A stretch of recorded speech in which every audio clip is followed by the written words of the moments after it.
السلام علیکم ورحمۃ اللہ تعالی وبرکاتہ۔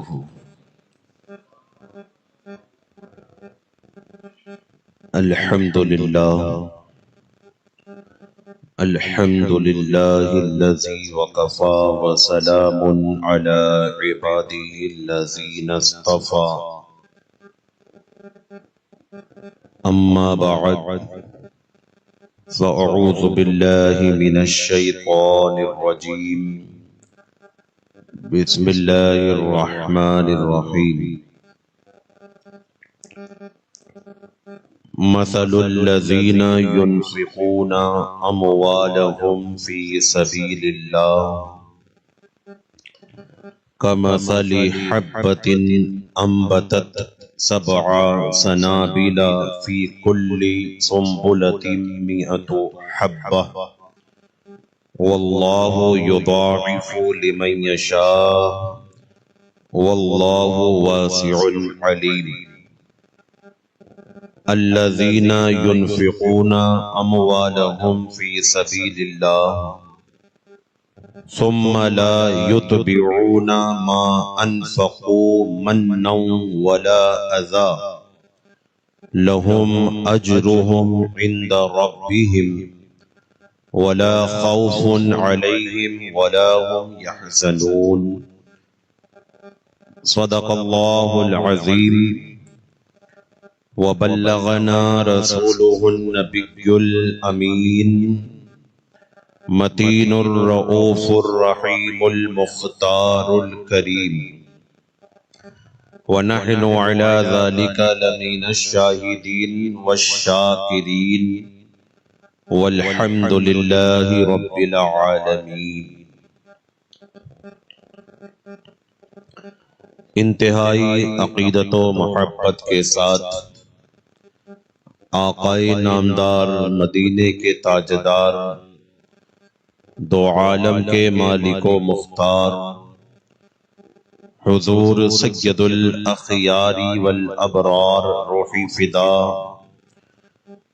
رحمت عالم، نور مجسم، شفیع امم، شافع محشر، طٰہٰ یاسین، بشیر و نذیر، خاتم الانبیاء والمرسلین، صلی اللہ تعالی علیہ وسلم کی بارگاہ میں باواز بلند درود پاک کا ہدیہ پیش کریں اور پڑھیں اللہم صلی علی سیدنا شفیعنا وحبیبنا ونبینا ومولانا محمد معدن الجود والکرم وآلہ الکرام وابنہ الکریم وبارک وسلم۔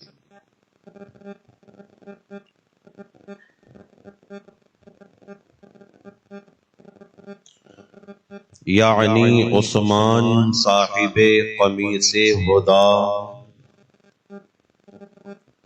یعنی عثمان صاحب قمیص ہدا، حلہ پوش شہادت پہ لاکھوں سلام۔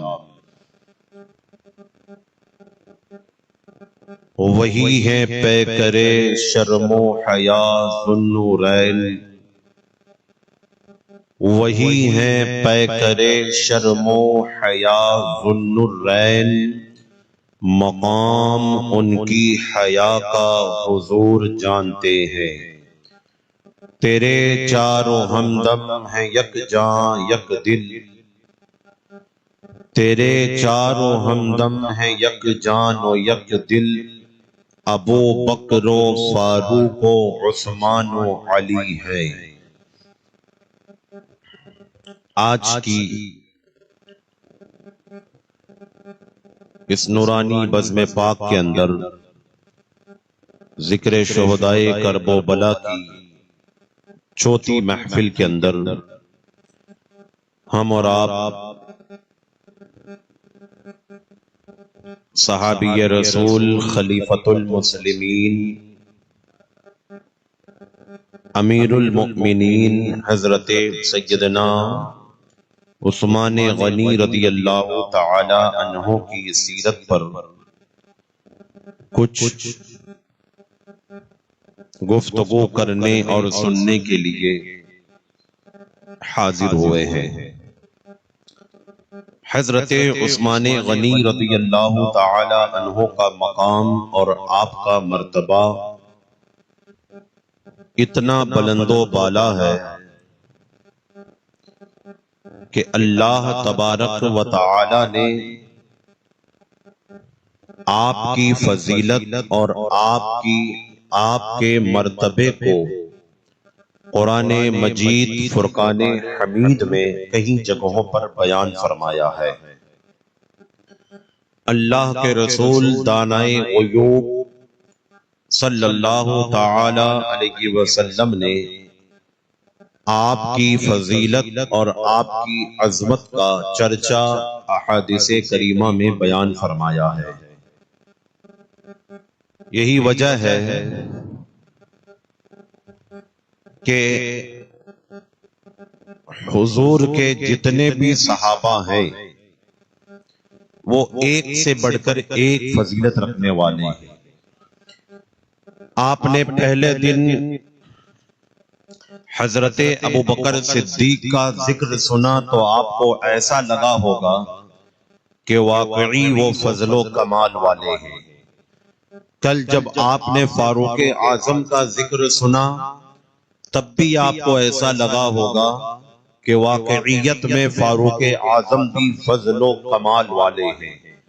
اور جب آج حضرت عثمان غنی کا ذکر سنیں گے اور کل مولائے کائنات کا جب ذکر سنیں گے تب بھی ایسا ہی محسوس ہوگا کہ اللہ کے رسول کی بارگاہ میں یہ جتنے بھی اہل سنت والجماعت کے ہیرے اور ستارے آئے تھے، اللہ کے رسول نے ان کو قیامت کے لیے چمکدار بنا دیا، اور ایسا چمکدار بنا دیا کہ خود میرے آقا ارشاد فرماتے ہیں اصحابی کالنجوم فبأیہم اقتدیتم اہتدیتم، میرے صحابہ ستاروں کی طرح ہیں، اور ستارے کا لفظ جب زبان پر یا دماغ میں آتا ہے تو چمک اور دمک کا لفظ بھی زبان اور دماغ پر آ جاتا ہے۔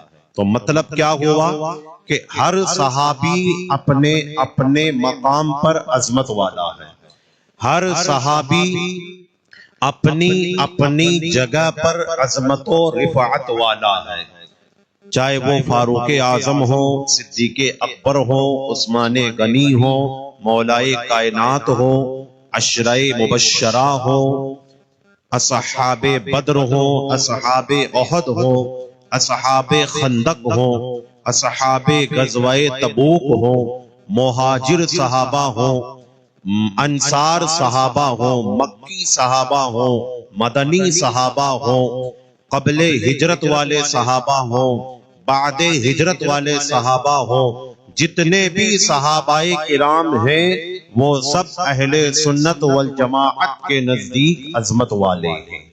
اسی پر ہمارا ایمان ہے اور الحمدللہ یہی قرآن و حدیث کی تعلیمات بھی ہے۔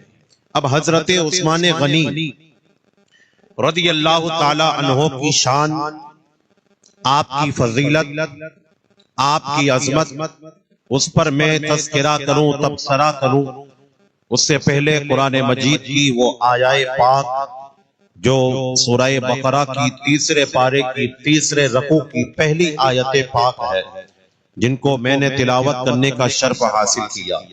دو آیت کریمہ میں نے تلاوت کرنے کا شرف حاصل کیا، اور ان دونوں آیت کریمہ میں اللہ تبارک و تعالی نے حضرت عثمان غنی کی فضیلت کو بیان فرمایا ہے۔ اللہ ارشاد فرماتا ہے مثل الذین ينفقون اموالهم فی سبیل اللہ، مثل الذین، کہاوت ان لوگوں کی، مثال ان لوگوں کی، ينفقون جو خرچ کرتے ہیں، دیتے ہیں، لٹاتے ہیں، تقسیم کرتے ہیں، کیا؟ اموالہم، اپنے مالوں کو، کہاں پہ؟ فی سبیل اللہ، اللہ کی راہ میں۔ اب پورا ترجمہ کیا ہوگا؟ مثال ان لوگوں کی جو اپنے مالوں کو اللہ کی راہ میں خرچ کرتے ہیں۔ کیا مثال؟ تو اللہ ارشاد فرماتا ہے کمثل حبۃ، اس دانے کی طرح ہے، انبتت، جس کو اگایا، زمین میں ڈالا، تو اس نے کیا کیا؟ سبع سنابلا، تو اس ایک دانے کے اندر 7 بالیاں نکل گئی، 7 ٹہنیاں نکل گئی، 7 شاخیں نکل گئی۔ پھر کیا ہوا؟ تو اللہ ارشاد فرماتا ہے فی کل سنبلۃ مئۃ حبہ، ہر بالی کے اندر، ہر ٹہنی کے اندر، ہر شاخ کے اندر 100 دانے اللہ نے پیدا فرمائے۔ اب پوری آیت کو پھر ہم ریپیٹ کریں گے تو بات سمجھ میں آئے گی۔ اللہ فرماتا ہے مثل الذین ينفقون اموالهم فی سبیل اللہ۔ اب چاہے اس کو آپ تقریر سمجھیے یا درس قرآن سمجھیے، دونوں ہی صحیح ہیں۔ مثل الذین ينفقون اموالهم فی سبیل اللہ، کہانی اور مثال ان لوگوں کی جنہوں نے اپنے مالوں کو اللہ کی راہ میں خرچ کیا۔ کیسی مثال؟ تو اللہ فرماتا ہے ایسی مثال کہ ایک دانہ، کہ جس دانے نے 7 بالیاں پیدا کی، اور ہر بالی کے اندر اللہ نے 100 دانے پیدا فرمائے۔ اب مطلب کیا ہوا؟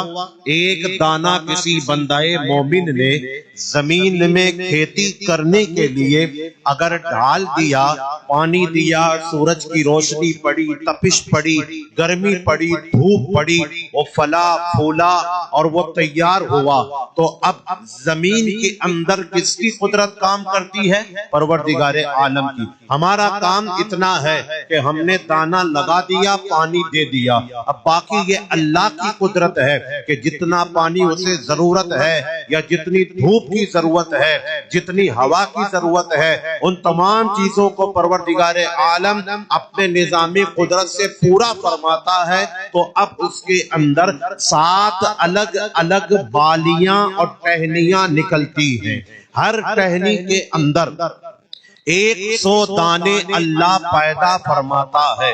تو میں آپ سے بڑی سنجیدگی کے ساتھ میں اگر پوچھوں تو آپ مجھ کو جواب یہی دیں گے کہ آپ نے اپنی کھیتی کے اندر، اپنی زمین کے اندر ایک دانہ ڈالا تھا، ایک بیج آپ نے بویا تھا، اور آپ کے ایک بیج کی بنیاد پر اللہ نے 7 بالیاں پیدا فرما دی، اور ہر بالی اور ٹہنی کے اندر، ہر شاخ کے اندر 100 دانے اللہ نے پیدا فرمائے۔ تو آپ نے بویا کتنا تھا؟ ایک بویا تھا، اور اللہ نے کتنا پیدا فرما دیا؟ 700 گنا پیدا فرما دیا۔ مئۃ حبہ سبع سنابل فی کل سنبلۃ مئۃ حبہ۔ مئۃ حبہ کا معنی ہوتا ہے 100 دانے۔ اب مجھ کو آپ ذرا بتائیے دل پہ ہاتھ رکھ کے کہ اللہ تبارک و تعالی نے ہم کو توفیق عطا فرمائی، ہم نے ایک دانہ رکھا، پیدا کتنے ہو گئے؟ 700 دانے پیدا ہو گئے۔ اور یہ گنتی لمٹ نہیں ہے، اس لیے کہ لمٹ وہاں ہوتی ہے جہاں بندے کا کام ہوتا ہے، یہ کام تو قدرت ربانی کا ہے، تو یہاں کوئی لمٹ نہیں، یہ انلمیٹیڈ ہے۔ تو اللہ آگے اسی انلمیٹیڈ کو بیان فرماتا ہے، اور اللہ ارشاد فرماتا ہے یہ 700 جو میں نے بیان فرمائے ہیں نا، یہ تمہارے دماغ کو سمجھانے کے لیے بیان فرمائے۔ پھر آگے اللہ ارشاد فرماتا ہے واللہ یضاعف لمن یشاء، اور اللہ اگر چاہے تو اور زیادہ فرما دے۔ اب آیت کریمہ کا مفہوم ہمارے سامنے کلیئر ہوا۔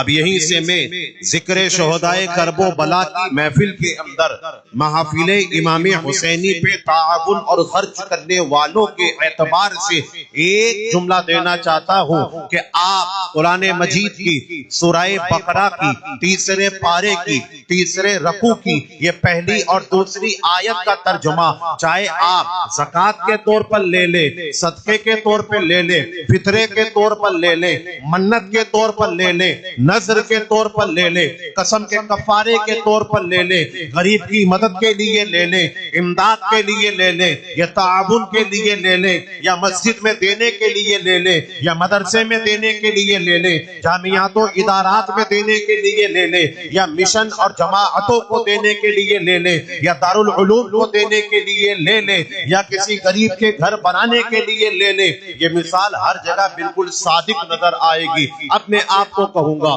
اگر کسی خوش نصیب نے اللہ والوں کے لیے اللہ کے نام پر اگر محافل امام حسینی کے اندر اگر شرکت کر لی، اور شرکت سے مراد خالی یہ نہیں ہے کہ جو چندہ دے گا وہی شرکت کرے گا، آپ کی بھی شرکت ہے کہ آپ یہاں سے ڈھیر سالے علم کے خزانے لوٹ کر روزانہ جاتے ہیں، تو آپ نے شرکت کر لی، آپ نے ایک بات کو سیکھ لیا، تو یہ بھی تو صدقہ ہی تو ہے نا۔ میرے آقا تو یہاں تک ارشاد فرماتے ہیں، طلیق الوجہ عبادہ، کسی مسلمان کو دیکھ کر مسکرا دینا یہ بھی صدقے میں اللہ شمار فرماتا ہے، اور اللہ صدقے کا ثواب، عبادت کا ثواب عطا فرماتا ہے۔ اب آپ نے اگر امام عالی مقام کے نام پر 1 روپیہ سبیل کے لیے پیش کیا، 1 روپیہ نیاز کے لیے پیش کیا، 1 روپیہ کھچڑے کے لیے پیش کیا، 1 روپیہ امام عالی مقام کے نام پر پیاؤ کے لیے پیش کر دیا، 1 روپیہ امام عالی مقام کے نام پر، کربلا والوں کے نام پر اگر آپ نے کسی غریب کی بیٹی کے دوپٹے کے لیے پیش کر دیا، یا کسی غریب کی بیٹی بیٹے کے لیے شادی کے لیے پیش کر دیا، تو جو ثواب ایک دانہ بونے والے کو ملتا ہے اللہ تمہیں بھی عطا فرمائے گا، اللہ ان کو بھی عطا فرمائے گا۔ اور پھر اس میں ایک شرط اور ہے، اللہ دوسری آیت کریمہ کے اندر ارشاد فرماتا ہے، یہ اتنا بڑا ثواب کہاں پہ ملے گا؟ تو 2 صورتیں اللہ نے بیان فرمائی۔ اگر تمہارا دل صدقہ کرتے وقت میں ان 2 چیزوں سے خالی ہوگا تبھی یہ ثواب ملے گا، اگر یہ 2 چیزوں میں سے ایک بھی پائی جائے تو وہ ثواب نہیں ملے گا جو میں نے ابھی بیان فرمایا۔ اللہ اسی کے آگے ارشاد فرماتا ہے، الذین ينفقون اموالهم فی سبیل اللہ، وہ لوگ جو اپنے مالوں کو اللہ کی راہ میں خرچ کرتے ہیں، اور پھر کیا کرتے ہیں؟ تو اللہ ارشاد فرماتا ہے، ثم لا يتبعون ما انفقوا، پھر وہ جتاتے نہیں ہیں جو خرچ کر دیا ہے۔ یہ نہیں کہتے ہیں کہ اگر میں اس کو نہیں دیتا تو اس کا مکان تیار نہیں ہوتا، میں اس کی زکوٰۃ کے طور پہ مدد نہیں کرتا تو اس کا گھر ہرا بھرا نہیں ہوتا، یعنی جتاتے جو نہیں ہیں۔ اور جتانا کتنی طرح سے ہوتا ہے؟ تو قرآن کا فیصلہ ہے کہ جتانا 2 طرح سے ہوتا ہے۔ اللہ ارشاد فرماتا ہے، منّا ولا عزا، احسان کر کے یا تکلیف دے کر جو جتائیں گے اللہ ان کو ثواب عطا نہیں فرمائے گا۔ احسان کرنے کا مطلب جو میں نے مثال پیش کر دی کہ میں نہیں دیتا تو اس کا کیا ہوتا، میں نے دیا تو ہو گیا، یہ احسان کر دیا۔ پیارے، یہ احسان کرنے کی بات نہیں ہے، تجھ کو تو راضی ہونا چاہیے۔ مجھے یاد آتا ہے اہل بیت اطہار کے ایک زبردست امام مطلق ہے، حضرت علامہ امام جعفر صادق ہے، یہ امام زین العابدین ہے جو شہزادہ امام عالی مقام ہے، اعلیٰ حضرت رضی اللہ تعالیٰ عنہ فتاوی رضویہ شریف میں ان کا ایک واقعہ نقل فرماتے ہیں کہ یہ اہل بیت کے فرد اور امام وضو خانہ میں مسجد میں تشریف لے گئے، خادم باہر قبہ پکڑ کے کھڑا ہو گیا، اعلیٰ حضرت ارشاد فرماتے ہیں ذہن کے اندر امام مطلق کے خیال آیا کہ میں کچھ صدقہ کرنا چاہتا ہوں، یہ قبہ میں صدقہ کرنا چاہتا ہوں، یہ جھپا میں غریب کو دینا چاہتا ہوں۔ تو اندر سے واش روم سے حضرت نے آواز لگائی کہ وہ قبہ جو تیرے ہاتھ میں ہے نا وہ غریبوں میں صدقہ کر کے آ جا۔ خادم نے عرض کیا حضور تھوڑا سا انتظار کر لیتے، وضو کرنے کے بعد آتے اور وضو کرنے کے بعد آ کر یہ صدقہ کر دیتے۔ اب سنیے، جن کے باپ داداؤں کی اور جن کے گھر والوں کی تاریخ پڑھنے کے لیے ہم یہاں جمع ہوئے ہیں، ان کے بیٹوں کا کردار کیسا تھا جو صدقہ بھی کرتے تھے، اللہ کا شکر بھی ادا کرتے تھے۔ آپ فرماتے ہیں کہ میرے دل میں جب وضو کرنے کے لیے بیٹھا ہوں تو میرے دل میں خیال آیا کہ وہ قبہ جو میں نے اتاری ہے بڑی شاندار ہے، میں غریبوں میں خیرات کر دیتا ہوں۔ تو میں نے فوراً آواز اس لیے لگا دی کہ کہیں وضو ختم ہوتے ہوتے شیطان میری نیت کو تبدیل نہ کر دے، شیطان میری نیت کو نہ بدل دے. اب اس سے ان کو اندازہ لگانا چاہیے. کوئی کسی کو دعوت دی جائے کہ یہاں محفل امام حسینی ہے, فلاں جگہ پہ ذکر امام حسین ہے, تو کچھ لوگ کیا کہتے ہیں, ہم تو نویں شب میں آئیں گے امام مسلم کی شہادت کو سنیں گے, ہم تو 10ویں شب میں آئیں گے امام عالی مقام آپ کے رفقائے کار کی شہادتوں کو سنیں گے. یقیناً نیت اچھی ہے, لیکن صدیق اکبر کا ذکر بھی تو ذکر ہے نا, عمر فاروق اعظم کا ذکر بھی تو ذکر ہے نا, عثمان غنی کا ذکر بھی تو ذکر ہے نا, مولائے کائنات کا ذکر بھی تو ذکر ہے نا, رسول پاک کا ذکر بھی تو ذکر ہے نا, سیدہ کائنات خاتون جنت کا ذکر بھی تو ذکر ہے نا, اور شہزادائے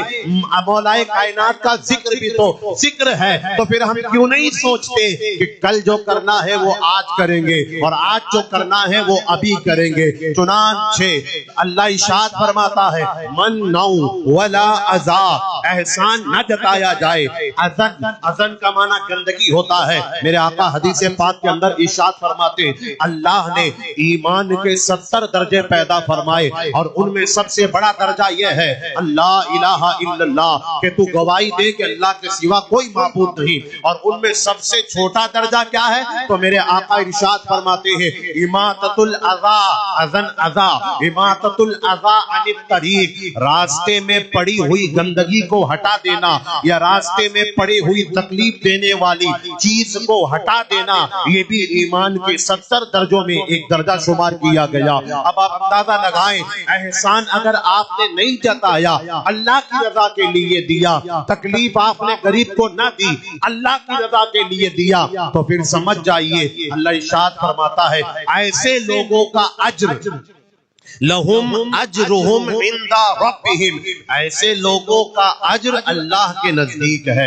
اللہ کے پاس ہے. اب اگر کوئی دے دیتا ہے تو یہ نہ سمجھے, ہم تو ایسے لوگوں کو بھی جانتے ہیں کہ جب چندہ مانگا جائے تو سب کے سامنے دینے کی ان کی عادت ہوتی ہے. دینا 500 ہے تو مٹھی بند کر کے بھی تو دیا جا سکتا ہے, لیکن کہیں گے حضرت فلاں وقت میں آنا تاکہ میں اپنی آفس میں دوں گا, تاکہ 4 لوگ اور دیکھ لیں. اگر نیت یہ ہے کہ دکھا کر دوں گا تو ان کو بھی دینے کا سلیقہ آئے گا, تب تو ٹھیک ہے. لیکن اگر دکھا کر دینے میں احسان جتانا ہو تو پھر اسی آیت کریمہ کا مصداق بن جائے گا. تو اللہ ارشاد فرماتا ہے کسی اور سے امید نہ رکھی جائے, بلکہ امید رکھی جائے تو فقط اللہ سے رکھی جائے. اور پھر اللہ ارشاد فرماتا ہے ایسے لوگوں کو میں کیا دوں گا, ولا خوف علیہم ولا هم يحزنون, ایسے لوگ تو ایسے ہیں کہ ان کو نہ دنیا میں کوئی خوف ہے نہ آخرت میں کوئی غم ہے. خوف کا تعلق دنیا سے ہوتا ہے اور غم کا تعلق فیوچر سے ہوتا ہے.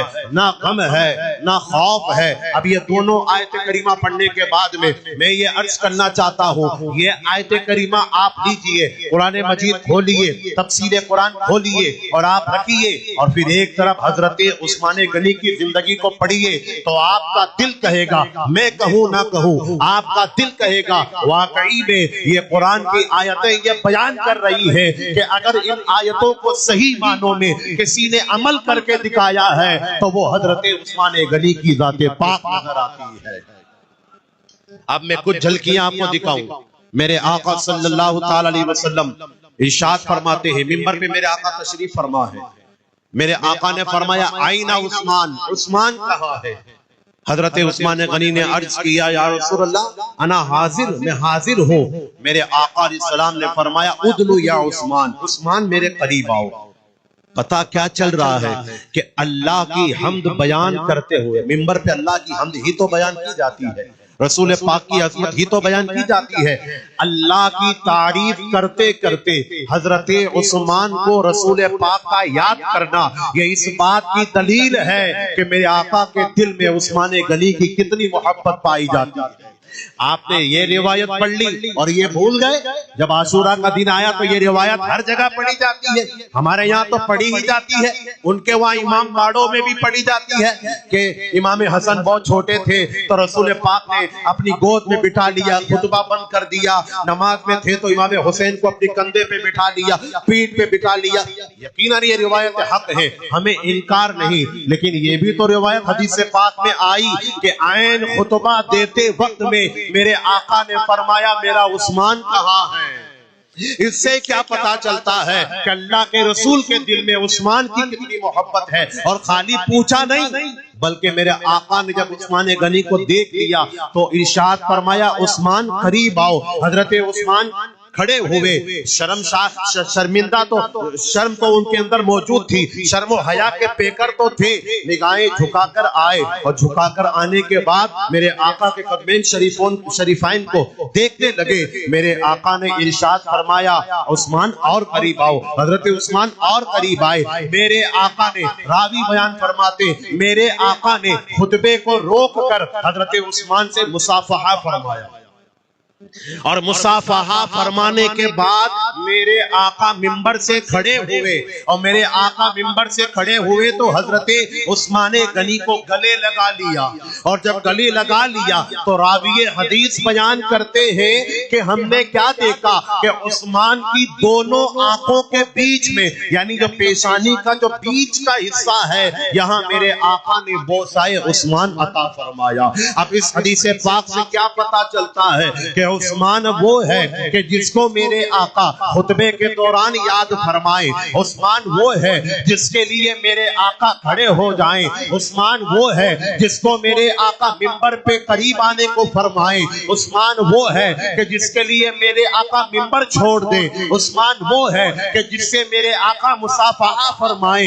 عثمان وہ ہے کہ جس سے میرے آقا گلے لگے معانقہ فرمائے. اور عثمان وہ ہے کہ جس سے میرے آقا گلے لگ کر ان کی پیشانی کو بوسہ عطا فرمائے. اسی کے آگے اعلیٰ حضرت نے ایک روایت اور بیان فرمائی, اور اعلیٰ حضرت حدیث پاک نقل فرماتے ہیں کہ حضرت عثمان غنی رضی اللہ تعالی عنہ بیٹھے ہوئے ہیں. میرے آقا کچھ نصیحت ارشاد فرماتے ہیں. یقین اچانک کیا دیکھا, میرے آقا نے حضرت عثمان کو طلب کیا. حضرت عثمان قریب آئے اور میرے آقا صلی اللہ تعالی علیہ وسلم نے حضرت عثمان غنی رضی اللہ تعالی عنہ کو گلے لگا لیا. اور گلے لگانے کے بعد, اب آگے کا جملہ نوٹ کیجئے گا, گلے لگانے کے بعد میرے آقا نے ارشاد فرمایا عثمان میرا بھائی ہے, عثمان میرا بھائی ہے, اور میں اپنے بھائی سے گلے لگا ہوں. اب آگے میرے آقا کیا فرماتے, اگر تمہارے پاس میں بھی تمہارا بھائی ہے تو اپنے بھائیوں سے گلے ملا کرو. پتا کیا چلا, میرے آقا نے معانقے کا حکم دیا. علماء فرماتے ہیں عید کے دن یا جمعہ کے دن یا ہر نماز کے بعد میں یا گھر میں آنے جانے کے وقت میں جو سلام مصافحہ معانقہ کیا جاتا ہے مہمانوں کے ساتھ میں, وہ اسی حدیث پاک سے ثابت ہوتا ہے. میرے آقا نے یہ نہیں فرمایا کہ تم آپس میں کر لیجئے مصافحہ معانقہ, نہیں, بلکہ میرے آقا نے فرمایا اگر تم بھی بھائی رکھتے ہو تو اپنے بھائیوں سے معانقہ کیا کرو. اب مجھے بتائیے نا, کیا یہ حدیث پاک نہیں ہے کل المؤمنون اخوا, ہر مسلمان آپس میں بھائی بھائی ہے. میرے آقا خود ارشاد فرماتے ہیں کلکم من آدم وآدم من تراب, تم سب آدم کے ہو اور آدم کو مٹی سے بنایا گیا ہے. جب میں بھی مٹی سے بنا ہوں, تم بھی مٹی سے بنے ہو, تو ہم آپس میں آدم ہی کے تو اولاد ہوئے. اور میں کہتا ہوں حقیقت میں آدمی ہی وہی ہے جو آدم کی اولاد ہے. جو آدم کی اولاد نہیں وہ آدمی ہو نہیں سکتا. چنانچہ اب ہر ایک آدمی جب آدم کی اولاد ہے اور اس کے دل میں اگر اللہ کی وحدانیت کا جذبہ پایا جاتا ہے, رسول پاک کی رسالت کا قرار پایا جاتا ہے, تو وہ ایمانی رشتے کا بھائی ہوا. اور جو وہ ایمانی رشتے کا بھائی ہو گیا تو اب ہر ایک کو چاہیے اگر میرا بھائی تکلیف میں ہے تو مجھے بھی تکلیف ہونی چاہیے. اگر میرا بھائی بیمار ہے تو مجھے بھی ایسا لگنا چاہیے کہ میرے اندر بیماری آ گئی. اور اس کو حضور شیخ سعدی رحمت اللہ علیہ نے یوں سمجھایا ہے کہ انسان کے جو پارٹس آف باڈی ہے, جو اعضائے بدن ہے, وہ سب ایک دوسرے سے ملے ہوئے ہیں. یہ ناک ہے, یہ کان ہے, یہ دانت ہے, یہ ہونٹ ہے, یہ گال ہے, یہ پیشانی ہے, یہ گلا ہے, یہ ٹھڈی ہے, یہ بال ہے, یہ دماغ ہے, یہ سر ہے, یہ پیٹ ہے, یہ پیٹھ ہے, یہ قدم ہے, یہ انگلیاں ہیں, یہ ناخن ہے, یہ بغل ہے, وغیرہ وغیرہ. اب حضور شیخ سعدی فرماتے ہیں تم نے بخار کو دیکھا ہے, بخار کیسے ہوتی ہے. جب بخار آتی ہے تو کبھی ایسا ہوا زندگی میں کہ میری انگلی میں بخار ہے, میرے ہاتھ میں بخار نہیں ہے, میرے پیر میں بخار ہے, میرے سینے میں بخار نہیں ہے, کبھی ایسا نہیں ہوا. بلکہ بخار جب آتی ہے تو پورے بدن بدن کو گرما دیتی ہے، بخار جب آتی ہے تو پورے بدن کو تڑپا دیتی ہے، اور بخار کو برا مت کہا کرو، میرے آقا ارشاد فرماتے ہیں جب بخار آتی ہے تو بدن سے گناہوں کو ایسے دور کر دیتی ہے جیسے کہ دیمک لکڑی کو کھا جایا کرتی ہے۔ اب آپ آگ لوہے بھٹی میں پگھل جایا کرتی ہے، اب آپ اندازہ تو لگائیے نا، جب بخار ہوتی ہے تو پورے بدن میں ہوتی ہے۔ تو اسی طرح ایک مومن کو تکلیف پہنچے تو دوسرے مومن کو بھی تکلیف ہونی چاہیے، ایک مومن کو اگر پریشانی آئے تو دوسرے مومن کو بھی پریشانی آنی چاہیے۔ یہ ہے تکلیف نہ دینے کا مطلب، یہ ہے احسان نہ جتانے کا مطلب۔ میرے آقا صلی اللہ علیہ وسلم اعلیٰ حضرت ارشاد فرماتے ہیں کہ حضرت عثمان غنی کا کیا عقیدہ تھا، کیا ایمان تھا۔ اگر آپ میں سے، میں یہ سوال روز کرتا ہوں اور اس لیے کرتا ہوں کہ روز کوئی نہ کوئی بات آئی جاتی ہے، آپ میں سے بہت سے لوگ ہوں گے جنہوں نے حج کیا ہوگا یا عمرہ کیا ہوگا، اور اگر عمرہ کیا ہے یا حج کیا ہے تو مدینہ المنورہ بھی گئے ہوں گے، سنہری جالیوں کو بھی دیکھا ہوگا، منبر رسول کو بھی دیکھا ہوگا۔ آج جہاں پہ مدینہ شریف کے اندر نماز ہوتی ہے وہ منبر رسول نہیں ہے، وہ تو حضرت عثمان غنی کا محراب ہے، اسے محراب عثمانی بولا جاتا ہے۔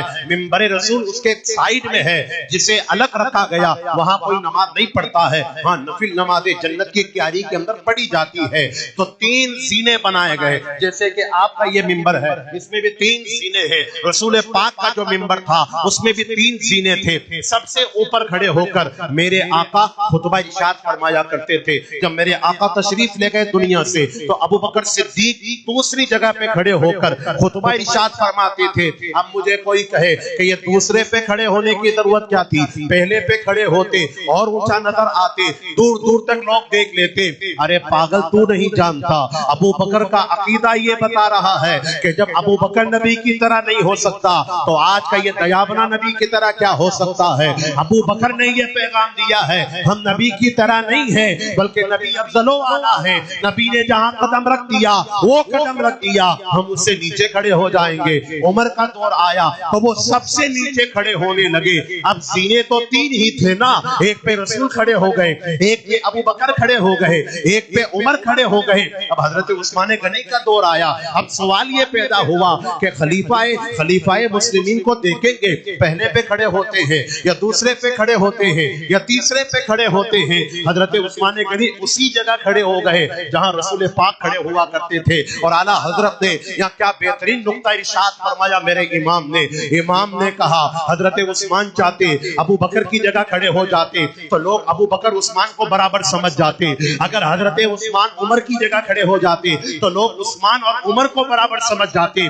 اس لیے حضرت عثمان غنی رسول پاک کے کھڑے ہونے کی جگہ کھڑے ہو گئے، کیونکہ وہاں تو برابری کا سوال ہی پیدا نہیں ہوتا، کیونکہ کہاں نبی ہے، کہاں امتی ہے، کہاں آقا ہے، کہاں غلام ہے۔ ارے ہم تو یہ کہا کرتے ہیں کہ جو سر پہ رکھنے کو مل جائے نعلین پاک رسول تو پھر کہیں گے ہاں تاجدار ہم بھی ہیں، ان کے قدموں کی خاک مل جائے تو ہمارے لیے نجات کا ذریعہ بن جائے، ہمارے لیے معراج کا خزانہ بن جائے۔ کہاں رسول پاک ہے اور کہاں امتی ہے۔ حضرت عثمان غنی رضی اللہ تعالی عنہ کے حوالے سے یہاں تک بھی آیا ہے کہ آپ جب شرم فرماتے تھے تو اتنی شرم فرماتے تھے کہ جس ہاتھ سے رسول پاک نے بیعت فرمائی تھی اس ہاتھ تو کبھی بھی آپ نے اپنی شرمگاہ پہ نہیں لگایا، اور جب غسل خانے میں نہایا کرتے تھے تو دروازہ بند کر کے نہاتے تھے۔ آج ہم بھی غسل خانے میں نہاتے ہیں تو یہ جائز ہے کہ جب کوئی دیکھنے والا نہ ہو تو پورا کپڑا اتار کر غسل کیا جا سکتا ہے،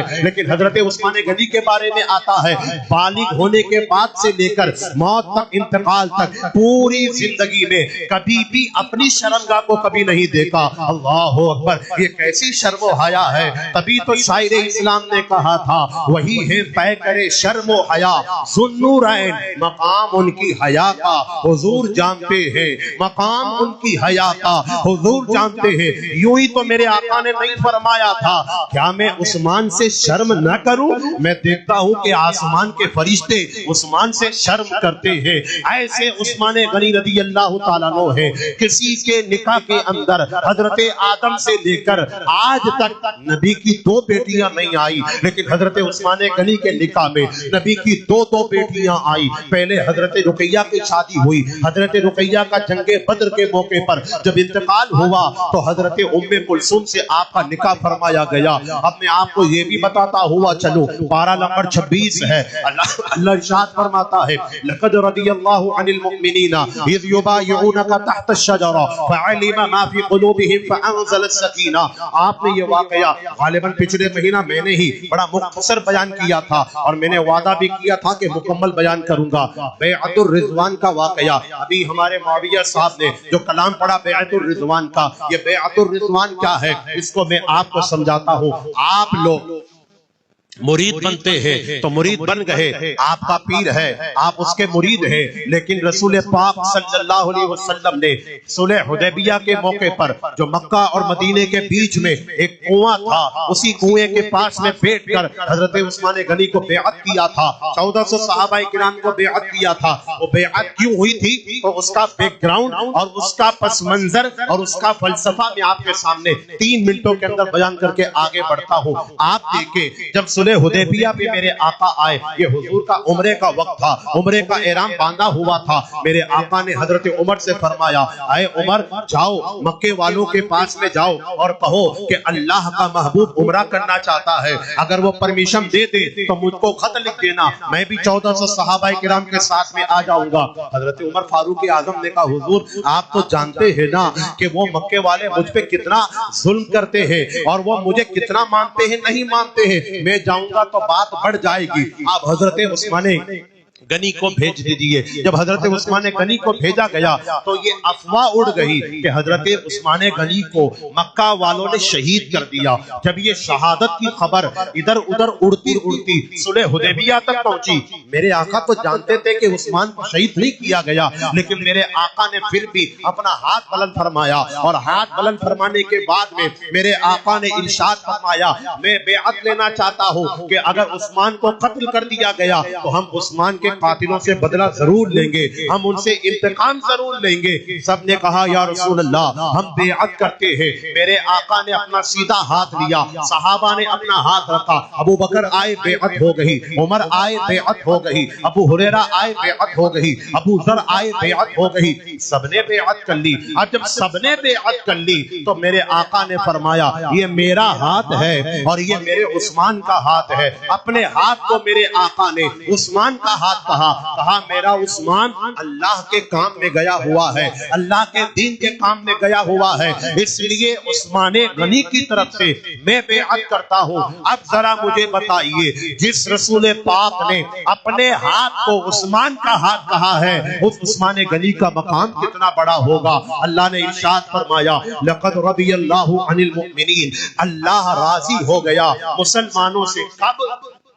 اذ یبایعونک تحت الشجرہ, جب وہ درخت کے نیچے بیعت کر رہے تھے. اب ذرا اندازہ لگائیے, بڑی یہ کوئی واقعہ بیان نہیں کر رہا ہوں, یہ محسوسات کو بیان کر رہا ہوں. تھوڑی سی توجہ چاہوں گا. رسول پاک نے فرمایا یہ میرا ہاتھ ہے, اور رسول پاک نے فرمایا یہ میرے عثمان کا ہاتھ ہے, اور پھر بیعت فرمائی. اللہ اس منظر کو ملاحظہ فرماتا ہے اور فوراً آیت کریمہ نازل فرماتا ہے لقد رضی اللہ عن المؤمنین اذ یبایعونک تحت الشجرہ فعلم ما فی قلوبہم فانزل السکینہ. اللہ نے جان لیا ان مسلمانوں کے دلوں میں کیا تھا اور ان پر سکینہ اتار دیا. سکینہ کہتے ہیں دل کے قرار کو, سکینہ کہتے ہیں دل کے سکون کو, سکینہ کہتے ہیں دل کے اطمینان کو, سکینہ کہتے ہیں دل کے وقار کو. اللہ نے اس بیعت کو بیعت رضوان فرما کر یہ بتا دیا کہ اے رسول جن سے تم راضی ہو اللہ بھی ان سے راضی ہو گیا. قرآن مجید کی آیت کریمہ ہے, اللہ ارشاد فرماتا ہے لقد ارشاد فرماتا ہے رضی اللہ عنہم, اللہ ان سے راضی ہوا, ورضوا عن, وہ اللہ سے راضی ہو گئے. کیا مطلب ہے؟ اللہ صحابہ سے راضی ہو گیا, صحابہ اللہ سے راضی ہو گئے. اس سے یہ پتا چلتا ہے کہ حضرت عثمان غنی کی فضیلت کیا ہے. اچھا میں آپ سے ایک سوال کرتا ہوں, اگر جواب آتا ہے تو دینا نہیں ہے, دل میں سوچ لینا ہے. ایسا سوال کرتا ہوں جو کتاب میں آپ کو نہیں ملے گا. سوال یہ ہے کیا کوئی ایسا بھی ہے جو زمین پر دنیا میں رہتے رہتے جنت کو خرید لے؟ مارکیٹ میں سبزی تو خریدی جاتی ہے, پھل فروٹ تو خریدا جاتا ہے, بائک تو خریدی جاتی ہے, کاریں تو خریدی جاتی ہے, لیکن کوئی ایسا بھی مائی کا لال ہے جو جنت کو خرید لے؟ ہے اتنا پیسہ کسی کے پاس میں جو جنت کو خرید لے؟ میں کہوں گا ہاں, ایک ہے جس نے جنت کو خریدا ہے, اور ایک بار نہیں دو بار خریدا ہے, اور وہ کون ہے؟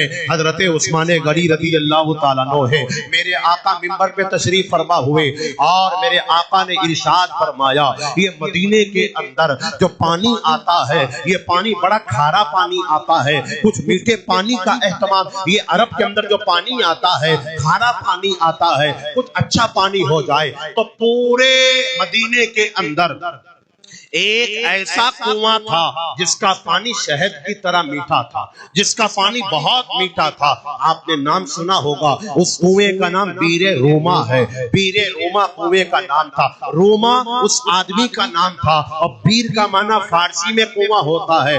میرے آقا علیہ السلام نے ارشاد فرمایا کہ اے یہودی, یہودی کا کنواں تھا, اے یہودی یہ پانی آپ ہم کو بیچ دیجئے. اس نے منع کر دیا. حضرت عثمان غنی تشریف لے گئے اور اپنا بڑا مال دے کر آدھا کنواں خرید لیا. اب آدھا کنواں خریدنے کا مطلب یہ نہیں ہے کہ بیچ میں سے توڑ کر گھر لے کر آ گئے, بلکہ آدھا کنواں خریدنے کا مطلب یہ ہے ایک دن تو پانی بھرے گا, ایک دن ہم پانی بھریں گے. جب یہودی کی باری آتی تھی تو یہودی پانی بھرتا تھا, اور جب حضرت عثمان غنی کا دن آتا تھا تو سب صحابہ کرام پہ وقف کر دیا جو چاہے پانی بھر لے. اب ہوا کیا, حضرت عثمان غنی کی باری کے دن میں سب نے پانی بھر لیا, اور حضرت عثمان غنی کی باری میں جب سب پانی بھر لیتے تھے یہودی کے دن کوئی جاتا ہی نہیں تھا, اس کو نقصان ہونے لگا. مجبوراً وہ حضرت عثمان کی بارگاہ میں آیا, کہا آدھا تو خرید لیا ہے, آدھا اور خرید کر پورا ہی خرید لیجئے. جب حضرت عثمان غنی نے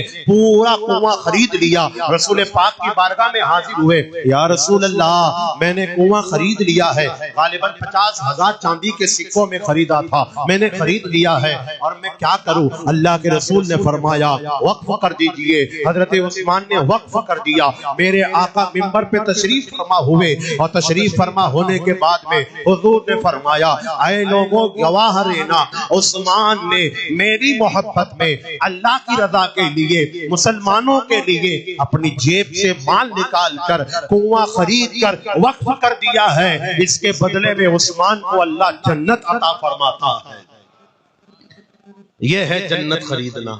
یہ پہلی جنت تھی جو حضرت عثمان نے خریدی تھی. اچھا آپ لوگ مسجد حرام کو تو جانتے ہوں گے, خانہ کعبہ والی مسجد, مسجد نبوی شریف کا فوٹو بھی تو آپ نے دیکھا ہوگا. میں آپ کو ایک پوائنٹ کی بات بتاتا ہوں.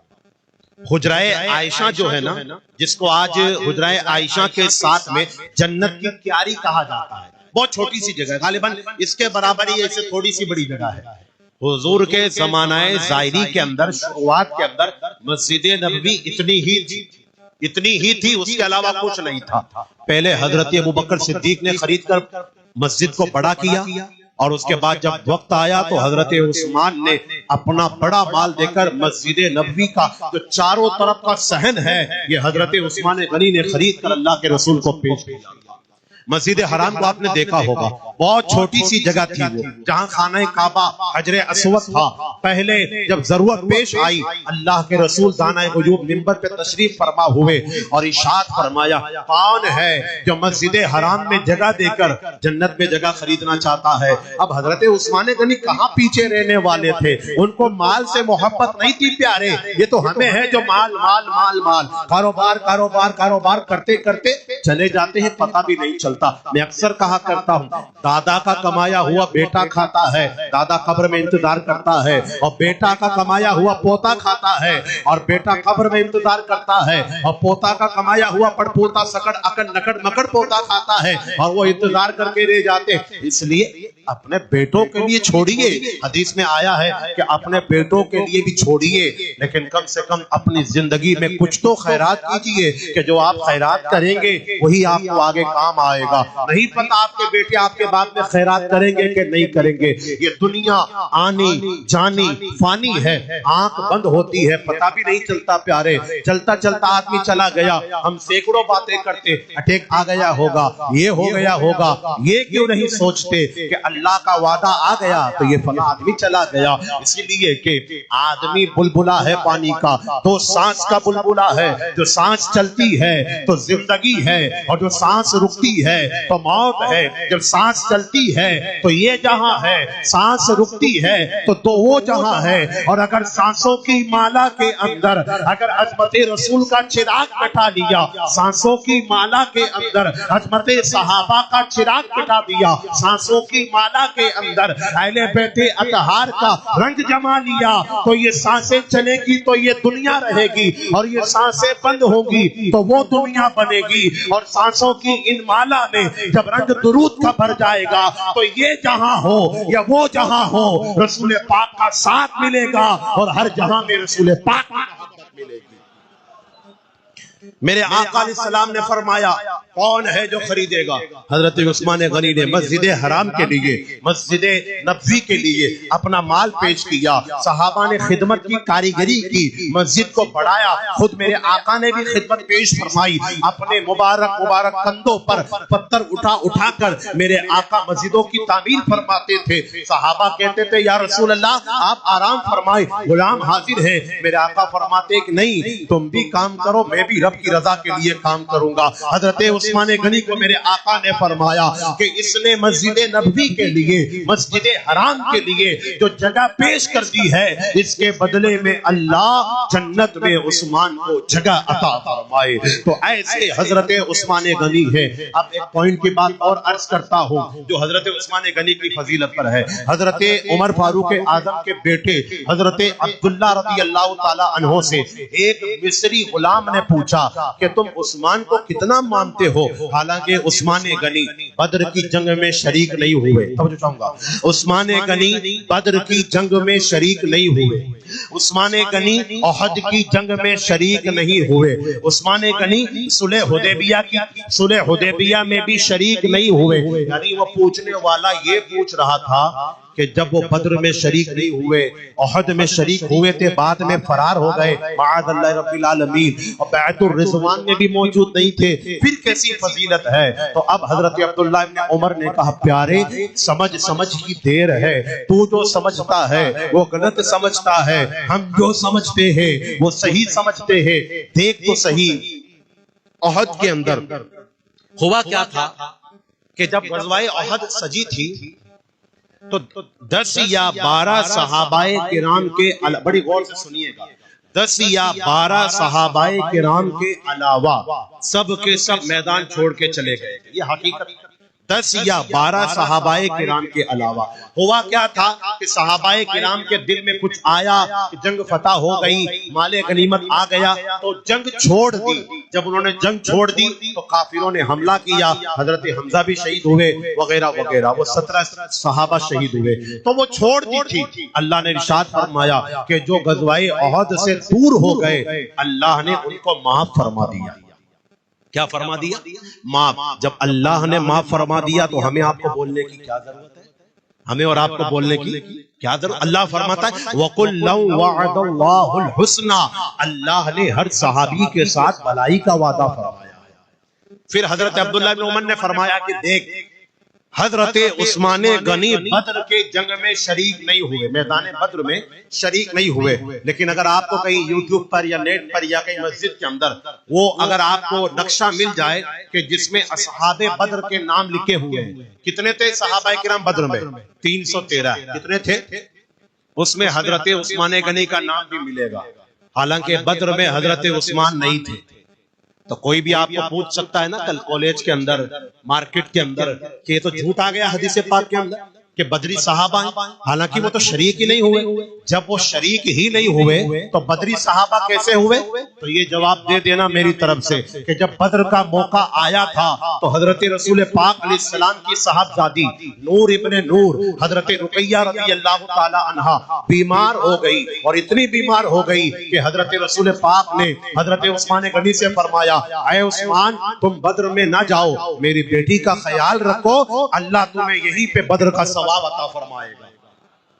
اور جب بدر فتح ہوئی تو جس وقت میں بدر کے فتح ہونے کا انا فتحنا لک فتحا مبینا فتح مبین کا جھنڈا لہرایا جا رہا تھا، اسی وقت میں حضرت عثمان جنت البقیع کے اندر حضرت رقیہ کو دفن فرما رہے تھے. تو میرے آقا علیہ السلام نے فرمایا کہ عثمان بدر میں شریک تو نہیں تھا، لیکن کیونکہ میری بیٹی کی نگرانی میں تھا عثمان غنی، تو بدر کا خزانہ مال غنیمت عثمان کو بھی عطا کیا جائے گا. یہ ہے فضیلت عثمان غنی کی. بیعت الرضوان کے بارے میں بتا ہی چکا ہوں کہ نہیں تھے، پھر بھی ان کو بیعت کے ساتھ میں شامل کیا گیا. پتا کیا چلا کہ حضرت عثمان غنی رضی اللہ تعالی عنہ کی فضیلتیں اتنی ہیں کہ ہم بیان کرتے چلے جائیں گے، دن رات گزرتے چلے جائیں گے، ان کی فضیلتیں کم نہیں ہوں گی. اب ایک آخری فضیلت حضرت عثمان غنی کی بیان کرتا ہوں، اس کے بعد میں اپنی بات کو ختم کرتا ہوں. حالانکہ مجھ کو یہ بھی کہا گیا تھا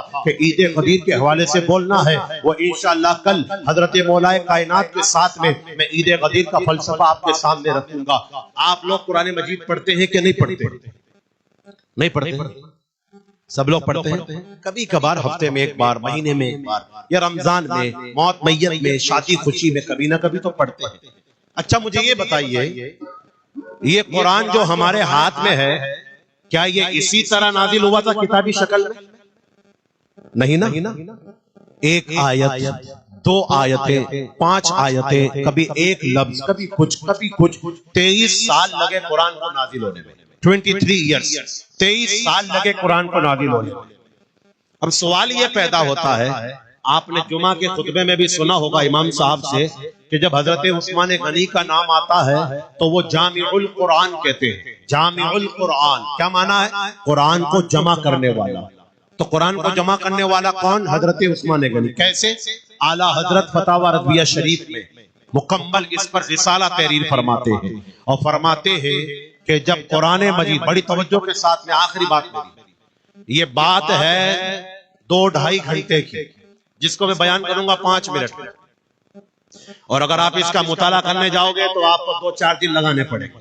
میں 5 منٹ میں بیان کر دیتا ہوں. قرآن جب نازل ہوا حضرت جبرائیل لے کر آئے یا ڈائریکٹ حضور پہ نازل ہوا؟ قرآن 2 طریقے سے نازل ہوا، یا تو ڈائریکٹ یا انڈائریکٹ. ڈائریکٹ ہوا میرے آقا پر، یا انڈائریکٹ یعنی حضرت جبرائیل امین کے ذریعے نازل ہوا. ٹھیک ہے؟ تو جب قرآن نازل ہوتا تھا تو وہ قرآن ہرن کی کھال پر، بھینس کی کھال پر، بھیڑ کی کھال پر، کاغذ پیڑ کے پتوں پر، لکڑی کے اوزار پر قرآن کی آیتیں لکھی جاتی تھی. اس وقت میں قلم وغیرہ یہ ساری چیزیں موجود نہیں تھی. اس وقت میں لکھ کر رسول پاک علیہ السلام حضرت جبرائیل امین سے ایک مرتبہ سنتے تھے، حضور کو وہ قرآن کی آیتیں بغیر دیکھے یاد ہو جاتی. اب میرے آقا صحابہ کو بلاتے، ان کو سناتے اور لکھاتے، اور لکھانے کے بعد اپنے گھر میں وہ آیتیں رکھ لیتے. یہ چلتا رہا. جب میرے آقا علیہ السلام دنیا سے تشریف لے گئے تو صدیق اکبر کے زمانے میں ایک جنگ ہوئی تھی جس کا نام تھا جنگ یمامہ. جنگ یمامہ مشہور وہ کافر تھا مسیلمہ کذاب. تو مسیلمہ کذاب نے کہا کہ میں نبی ہوں، تو حضرت صدیق اکبر نے اس کے خلاف جنگ کی. تو اس جنگ کے اندر 700 صحابہ شہید ہو گئے. 700 کتنے؟ 700 صحابہ شہید. اور وہ بھی کون سے صحابہ؟ جو حفاظ کرام تھے. فاروق اعظم صدیق اکبر کی بارگاہ میں آئے، حضور اگر اس طرح صحابہ شہید ہو گئے تو قرآن جمع کیسے کیا جائے گا؟ آپ جمع فرما لیں. صدیق اکبر نے منع کیا کہ جو کام رسول پاک نے نہیں کیا وہ میں نہیں کر سکتا. لیکن جب فاروق اعظم نے بار بار کہا تو صدیق اکبر تیار ہوئے، اور آپ نے کچھ صحابہ کرام کو بلایا اور وہ بھیڑ بھینس ہرن کی کھالوں پہ اور وہ پتوں پہ لکھا ہوا اوزاروں پہ لکھا ہوا قرآن منگوایا اور قرآن کو منگوا کر کچھ جگہوں پر اس کو جمع فرما دیا. ٹھیک ہے, کچھ جگہوں پر جمع فرما دیا. اب یہ جمع ہو گیا. جب قرآن نازل ہوا, صدیق اکبر کے زمانہ تھا, رسول پاک کے زمانے میں, عمر فاروق اعظم کے زمانے میں, 7 زمانوں میں 7 زبانوں پر قرآن پڑھا جاتا تھا, کیونکہ عربی تھا قرآن, اور جہاں نازل ہوا وہ بھی عربی تھے, تو وہ اپنی اپنی زبان میں قرآن پڑھتے تھے. کوئی کسی لہجے میں پڑھتا تھا, کوئی کسی لہجے میں پڑھتا تھا, تو 7 زبانوں پر قرآن پڑھا جاتا تھا. حتیٰ کہ حضرت عثمان غنی کا دور آیا تو قرآن پڑھنے کے اندر جھگڑا ہونے لگا. یہاں تک اعلیٰ حضرت نے لکھا کہ استاد جس قرأت کو پڑھاتا تھا, شاگرد اپنے قبیلے کی قرأت پڑھنے لگ جاتا تھا. تو استاد الگ پڑھ رہا ہے, شاگرد الگ پڑھ رہا ہے, باپ الگ پڑھ رہا ہے, بیٹا الگ پڑھ رہا ہے, جھگڑا ہونے لگا. تو مولائے کائنات تشریف لائے, مشورہ دیا, امیر المومنین ہم کو چاہیے کہ قرآن کو 7 زبانوں سے ہٹا کر ایک لغت پر, ایک ڈکشنری پر اور ایک زبان پر جمع کر دیا جائے تاکہ جھگڑا ختم ہو جائے. تو آپ نے حضرت حفصہ کی بارگاہ میں جو قرآن جمع کیا ہوا رکھا ہوا تھا اسے منگوایا اور اسے ایک جگہ جمع کیا, اور 6 یا 7 صحیفے بنائے. ایک مکے کو بھیجا, ایک بحرین میں بھیجا, ایک شام میں بھیجا, ایک مصر میں بھیجا, ایک یمن میں بھیجا, اور ایک اپنے پاس مدینے میں رکھا. 6 صحیفے بنانے کے بعد میں آپ نے اعلان فرما دیا, آج سے جو بھی قرأت قرآن کرے گا, قرآن کی تلاوت کرے گا, وہ اسی لہجے پہ کرے گا جو میں نے جمع فرما دی. ابھی یہ خلاصہ میں نے بیان کر دیا.